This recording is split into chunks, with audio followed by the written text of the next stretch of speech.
The Carthaga Prime Chronicle. Phase 1. Echoes of the Throne. Record designation, Administratum Archive, Carthaga Prime. Source, Personal Data Slate. Condition, Compromised. Archivist, Unknown. This record is accurate. It is not hopeful. The first blows of the war were struck in silence. The sorcerous forces of the Thousand Suns were ambushed by the Ordo Assassinorum Excommunicatus, caught in a moment of transition and uncertainty.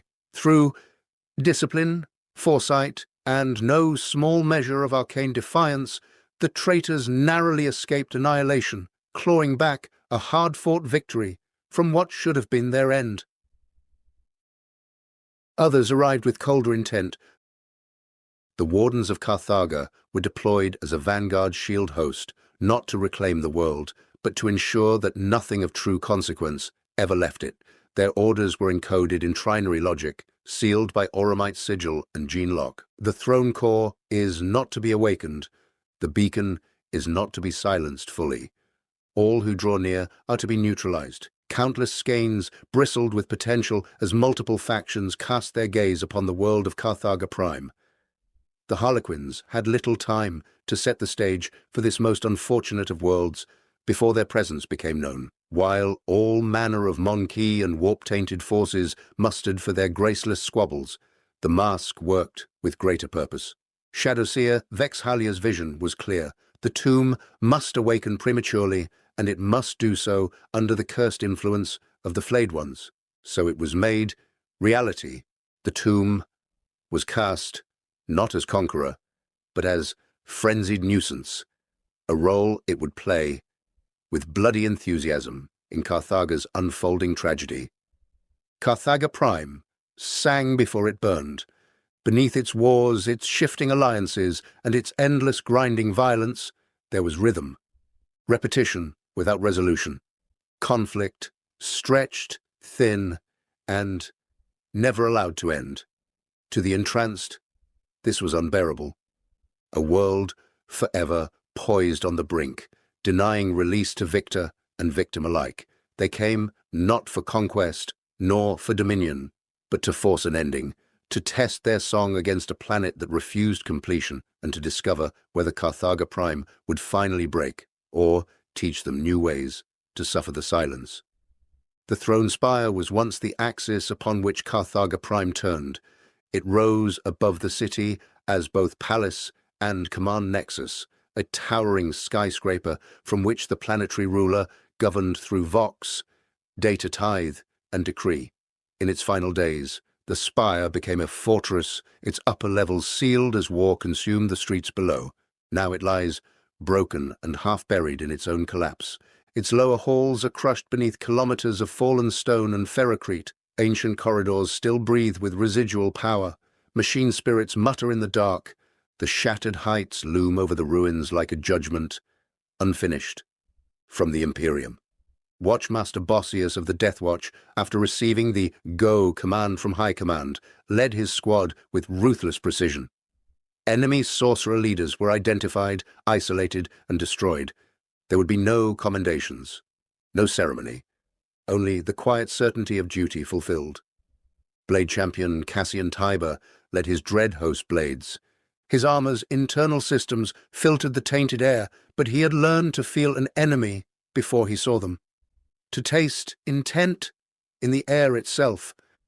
The Aeldari materialized in blurs of turquoise and ivory, howling banshees, vaulted from their concealed positions amid coolant towers, their arrival less an attack than the sudden manifestation of a killing song.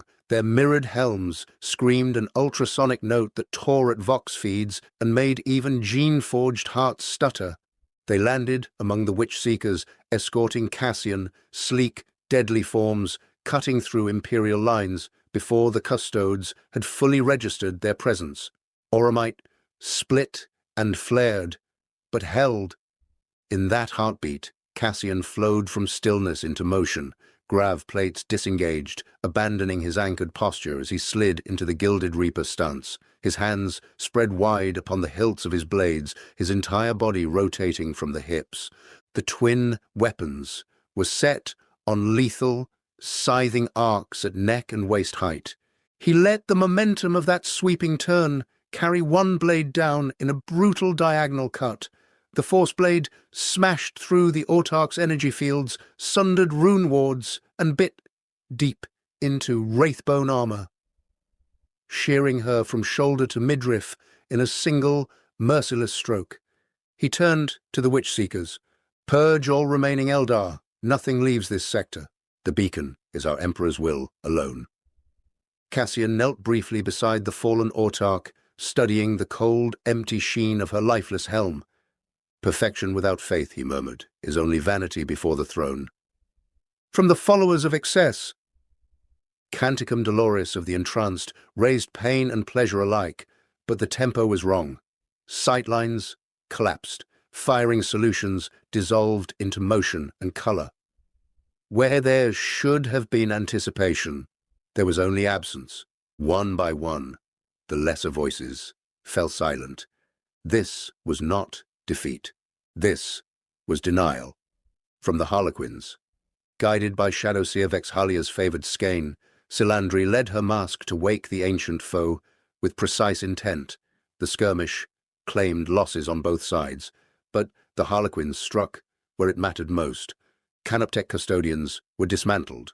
Wraiths fell. Crypto thralls were torn apart.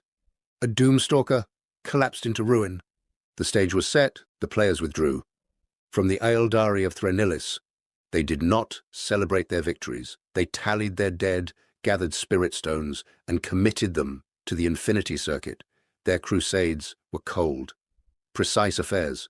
Maiden worlds, corrupted by excess, were burned clean.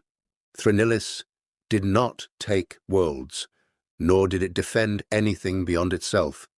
It struck, excised the rot, and moved on. The aftermath of the perfect ambush left the scouting forces of the Slaanesh Knights in complete ruin. Their wreckage birthed choking ash clouds that polluted vision across the battlefield.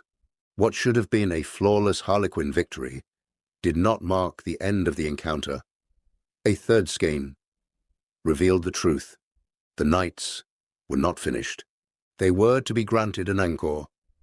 In the shadows of command, Watchmaster Bosius marked the deeds of his warriors. He knew the Ordo Assassinorum would not. Recognition would come only in memory and in survival. The throne spire is no longer a mocking shell of its former glory. It is rubble. As the echoes of its bells rang out and faded, a new melody took their place. The throne core signal began to call, calling to every force still clinging to the planet's surface. A furious machine cant played on endless loop, shattering vox emitters and driving the weak-willed to madness. The war for Carthaga Prime had only just begun.